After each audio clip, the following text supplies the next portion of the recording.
हरिओम. आज शुक्रवार 13 मार्च 2026.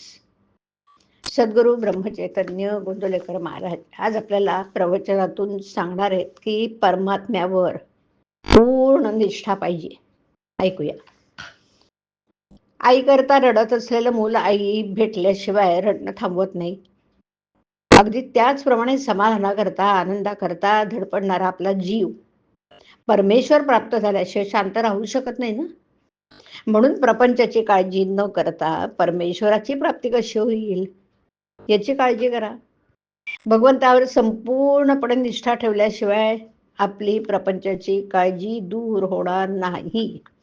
सर्व जगताचा तो पालन करता, तो आपले पालन नाही का करणार? प्रत्येक गोष्ट त्याच्याच सत्तेने होत असते हे लक्षात ठेवा. मग प्रपंच कधीही बाधक होणार नाही. एक भगवंतावरची निष्ठा मात्र शेवटच्या श्वासापर्यंत सांभाळा. आपण पुराणात वाचलंच आहे की भीष्माने पांडवांना मारण्याची प्रतिज्ञा केली. भीष्म प्रतिज्ञा असती मग ते खोटी कशी होऊ शकेल? सर्व पांडव चिंताग्रस्त झाले. पण द्रौपदीची निष्ठा मात्र जबरदस्त होती. ती म्हणाली आपण श्रीकृष्णाला विचारू. तिने सर्व वृत्तांत त्याला कथन केला. श्रीकृष्ण म्हणाला भीष्माची प्रतिज्ञा खोटी कशी होईल? तरी आपण एक प्रयत्न करून बघू. तो म्हणाला द्रौपदी तू आताच कर. रात्री भीष्माचार्यांच्या आश्रमात जा. तिथे फक्त संन्यासांनाच आणि स्त्रियांना उभा.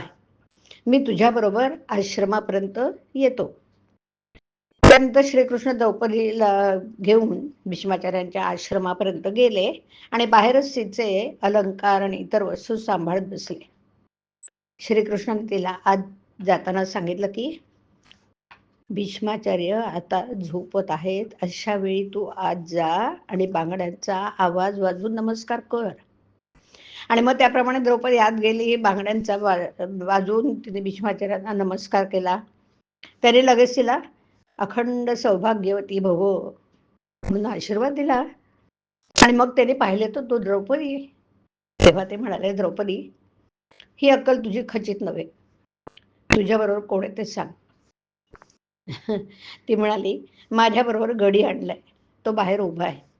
भीष्माचार्यांनी बाहेर येऊन पाहिले. त्याने श्रीकृष्णाला ओळखलं, परंतु आता सर्व काम होऊन चुकलं. म्हणून म्हणतो परमात्म्यावर पूर्ण निष्ठा पाहिजे. या निष्ठेच्या आड जर काही येत असेल तर तो म्हणजे आपला अभिमान. हा अभिमान सर्वांना घातक आहे आणि तो घालवण्यासाठीच परमात्म्याचा वारंवार अवतार घेणे परमात्म्याला भाग पडलं. ही अभिमानाची हरळी नाहीशी व्हायला भगवंताच्या नामासारखा दुसरा उपाय नाही.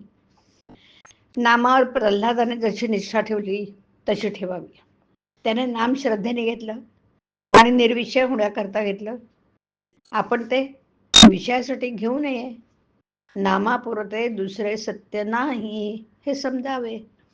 याच जन्मात हे नाम शांतीचा आणि समाधानाचा ठेवा नक्की मिळवून देईल. नामस्मरणात स्त्री पुरुष श्रीमंत गरीब हे भेद नाहीत. फक्त ते श्रद्धेने घेणं जरुरीचं आहे. हरिओम. हरिओम तत्सत. हरिओम.